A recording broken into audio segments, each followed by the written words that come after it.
बनारस में एक बड़े धनवान भूपेश नाम का सेठ रहता था।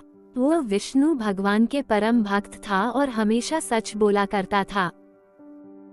एक बार जब भगवान सेठ जी की प्रशंसा कर रहे थे तभी माँ लक्ष्मी ने कहा, स्वामी, आप इस सेठ की इतनी प्रशंसा किया करते हैं, क्यों ना आज उसकी परीक्षा ली जाए और जाना जाए कि क्या वह सचमुच इसके लायक है या नहीं।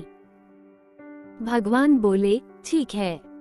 अभी सेठ गहरी निद्रा में है, आप उसके स्वप्न में जाएं और उसकी परीक्षा ले लें। अगले ही क्षण सेठ जी को एक स्वप्न आया। स्वप्न में धन की देवी लक्ष्मी उनके सामने आई और बोली, हे मनुष्य, मैं धन की देवी लक्ष्मी हूँ। सेठ जी को अपनी आंखों पर यकीन नहीं हुआ और वो बोले, हे माता, आपने साक्षात अपने दर्शन देकर मेरा जीवन धन्य कर दिया है। बताइए मैं आपकी क्या सेवा कर सकता हूँ। कुछ नहीं, मैं तो बस इतना बताने आई हूँ कि मेरा स्वभाव चंचल है और वर्षों से तुम्हारे भवन में निवास करते करते मैं उब चुकी हूँ और यहाँ से जा रही हूँ।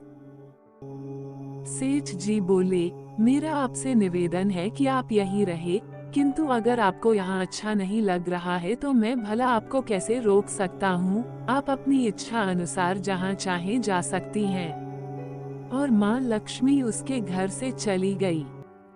थोड़ी देर बाद वे रूप बदलकर पुनः सेठ के स्वप्न में यश के रूप में आई और बोली, सेठ, मुझे पहचान रहे हो? सेठ, नहीं महोदय, आपको नहीं पहचाना। मैं यश हूँ, मैं ही तेरी कीर्ति और प्रसिद्धि का कारण हूँ। लेकिन अब मैं तुम्हारे साथ नहीं रहना चाहता क्योंकि माँ लक्ष्मी यहाँ से चली गई है, अतः मेरा भी यहाँ कोई काम नहीं।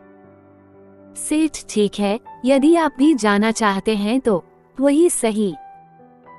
सेठ जी अभी भी स्वप्न में ही थे और उन्होंने देखा कि वह दरिद्र हो गए हैं और धीरे धीरे उनके सारे रिश्तेदार व मित्र भी उनसे दूर हो गए हैं। यहाँ तक कि जो लोग उनका गुणगान किया करते थे वो भी अब बुराई करने लगे हैं। कुछ और समय बीतने पर माँ लक्ष्मी धर्म का रूप धारण कर पुनः सेठ के स्वप्न में आई और बोली, मैं धर्म हूँ।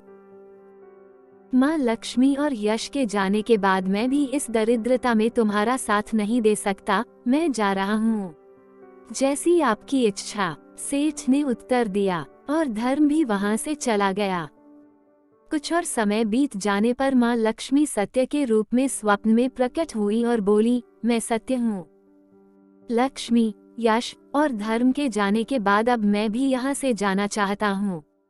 ऐसा सुन सेठ जी ने तुरंत सत्य से हाथ जोड़े और बोले, हे महाराज, मैं आपको नहीं जाने दूंगा।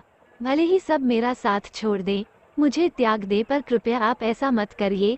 सत्य के बिना मैं एक क्षण नहीं रह सकता। यदि आप चले जाएंगे तो मैं तत्काल ही अपने प्राण त्याग दूंगा। सत्य ने कहा, लेकिन तुमने बाकी तीनों को बड़ी आसानी से जाने दिया, उन्हें क्यों नहीं रोका?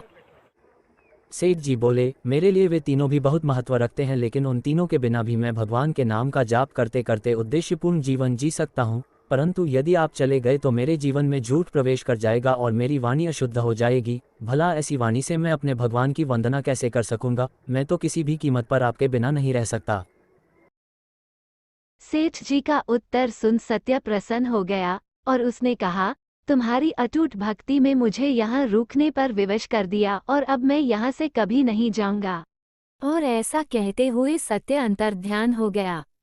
सेठ जी अभी भी निद्रा में थे।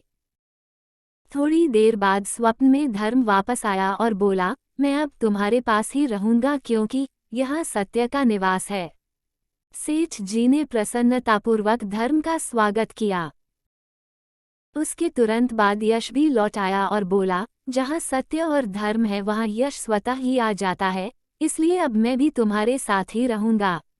सेठ जी ने यश की भी आवभगत की और अंत में माँ लक्ष्मी आई। उन्हें देखते ही सेठ जी नतमस्तक होकर बोले, हे देवी, क्या आप भी पुनः मुझ पर कृपा करेगी? अवश्य, जहाँ सत्य, धर्म और यश हो वहाँ मेरा वास निश्चित है, माँ लक्ष्मी ने उत्तर दिया। यह सुनते ही सेठ जी की नींद खुल गई। उन्हें यह सब स्वप्न लगा, पर वास्तविकता में वह एक कड़ी परीक्षा से उत्तीर्ण होकर निकले थे। मित्रों, हमें भी हमेशा याद रखना चाहिए कि जहाँ सत्य का निवास होता है वहाँ यश, धर्म और लक्ष्मी का निवास स्वतः ही हो जाता है। सत्य है तो सिद्धि, प्रसिद्धि और समृद्धि है।